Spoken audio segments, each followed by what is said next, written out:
Alright, so we're going to be looking at making a building inside of Maya for this little project. Now, for this one, we're going to want to also look at using the Hypershade to add materials, so I'll be covering that a little bit as well. So the first thing you're going to need to do is put down, obviously, a cube. We'll use that as the basis for our building, and I'm going to go ahead and scale this up. Okay. Now what we're going to do is we're actually going to apply more subdivisions to the building, so that way we can have actual windows and stuff, because right now we don't have any windows, we just have the flat side. So over here on the right side under your inputs, you're going to click on Polycube 1. Under Polycube 1 you have subdivisions width, subdivisions height, and subdivisions depth.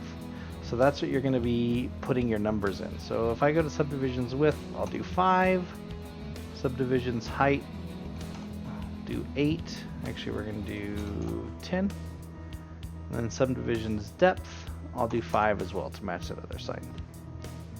Okay, so this is what it looks like now. So now we have lots of faces applied to it that we can now edit and make into our windows. So the thing we're going to do is we're simply going to just select all the windows, but not the top or the bottom. So we have to be careful and make sure we kind of select it from an orthographic view like this. You can obviously just tap your spacebar and switch to an orthographic view if you want to, but you should be able to select them just fine in here. So what I'm going to do now is I'm going to go ahead and right click, and I'm going to go to face. Then I'm going to drag a box, which selected them, made sure I didn't get the top or the bottom row, kind of leaving that so it doesn't look like the windows go all the way to the ground. Okay, then what we're going to do is we're going to go to Edit Mesh, and we're going to click on Extrude. Oops. We're just going to click on Edit Mesh, Extrude. We don't need the full options, we just need this guy right here. Okay, so the problem we have is if I try to scale these down, they're all scaling together right now. So I'm going to go ahead and Control Z that, and over here where it says keep faces together, I'm going to click that to turn it off. Now if I scale them, you can see they're scaling individually and away from each other. So now I can go ahead and scale them how I want to, which is just like that. So I'll zoom in a little bit so you can see what they look like. So that's what they look like right now. And then what I'm going to do is I'm going to go to Edit Mesh, and I'm going to extrude one more time. I'm going to push them in just a little bit to kind of give that look of a ledge there, so it looks like they're actual three-dimensional windows.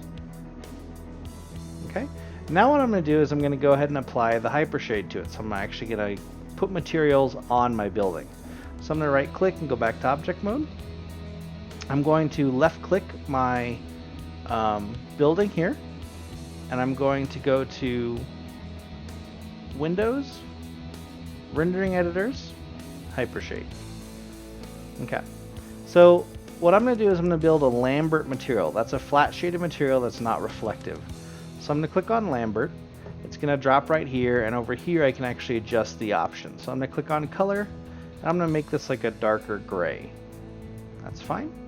Now what I'm going to do is I can either left click the building and right click this and assign to material, or I can middle mouse and it turns into that little plus and drag and drop it. Either way is fine. Now before I select the windows again, I'm going to go ahead and make my blend material. So I'm just going to click on blend. Blend is a reflective material, and I put them right on top of each other. It's okay. So I'm going to click on blend, and then I'm going to give my color, I'll just give it like a blue right now. That's fine. And you can see this is showing you that it's a reflective material. Okay, then what I'm going to do is I'm going to come back to my building, I'm going to right click, and I'm going to choose face, and it's going to save that previous selection of faces which I already had, and then I can right click and assign material to selection. So now I can right click and go back to object mode. I can close Hypershade, and you can see that I actually have a building, a three-dimensional looking building with the windows and everything. So pretty simple, not too complex. And then you're going to take this idea and flesh it out to build like a city, or you can build you know, kind of whatever environment you want to build. This is just one of the ideas, is to use the city for it. And then you're going to use your path animation and have it actually, you know, the two objects chase each other through the scene with a camera that you have following the action.